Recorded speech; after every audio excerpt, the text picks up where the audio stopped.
అక్షయ్ వాళ్ళైతే కేసు గురించి అయితే చెప్తూ ఉంటారు. ఇక రాజేంద్ర ప్రసాద్ అయితే చాలా కోపంగా అలా కూర్చుంటూ ఉంటాడు. కమల్ అయితే ఇదంతా పల్లవి వల్లే జరిగింది, లేదంటే ఆ స్వాతి నార్మల్గానే మనకి దొరికేది, ఈ పల్లవి కొట్టడం వల్లే అతను ఇప్పుడు స్పృహ లేకుండా అయ్యింది అనేది అంటూ ఉంటాడు. ఇక శ్రీకర్ నాన్న ఇక మర్డర్ కేసు విషయంలో అని ఇలా చెప్పబోసరికి, మిస్టర్ మీరు లాయర్ లాగే ఉండండి, నేను మిమ్మల్ని లాయర్గానే ఇంట్లో ఉంచాను, కొడుకులా మిమ్మల్ని ఉంచలేదు. నాకు 2 కొడుకులే ఉన్నారు, ఇంకో కొడుకు నాకు మీరు కాకండి.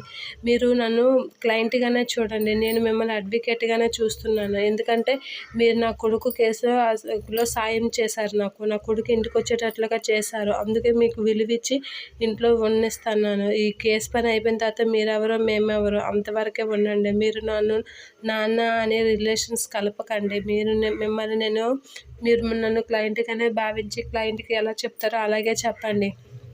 తండ్రిగా మాత్రం భావిస్తే ఊరుకోను.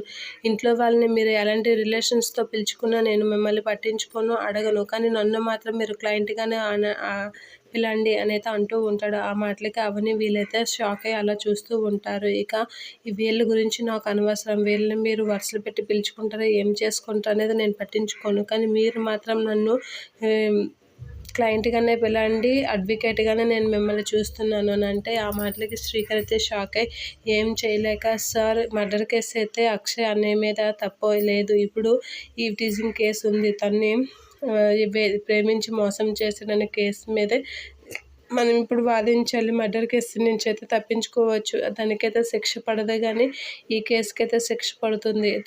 అది కూడా తన నోటంట ఫేక్ వీడియో అని చెప్పిస్తే సరిపోద్ది సార్ అనేది అంటూ ఉంటుంది. ఇలానే నాతో మాట్లాడు, నాన్న అని సంబోధిస్తే మాత్రం ఒప్పుకోను అని చెప్తూ ఉంటాడు. ఆ మాటలకి శ్రీకర్ వాళ్ళ అమ్మ ఫీల్ అవుతూ ఉంటుంది. ఇక శ్రీకర్ అయితే చాలా బాధపడుతూ ఉంటాడు. ఇక రాజేంద్ర ప్రసాద్ అయితే చాలా కోపంగా శ్రీకర్కి అయితే వార్నింగ్ ఇస్తూ ఉంటాడు. ఇక అక్షయ్ వాళ్ళందరూ ఏం చేయలేక అలా చూస్తూ ఉంటారు. నీ లిమిట్స్లో నువ్వు ఉంటే బాగుంటుంది, లిమిట్స్ క్రాస్ చేయాలని చూస్తే మాత్రం ఏకుడు కేసు వాదించక్కర్లేదు అన్నట్లుగా మాట్లాడుతూ ఉంటాడు. ఆ మాటలకి శ్రీకర్ ఏమనకుండా అలా వాళ్ళ నాన్నకసైతే చూస్తూ బాధపడుతూ ఉంటాడు. ఇక అవని వాళ్ళందరూ వాళ్ళ మామయ్య మాటలకి బాధపడుతూ ఉంటారు.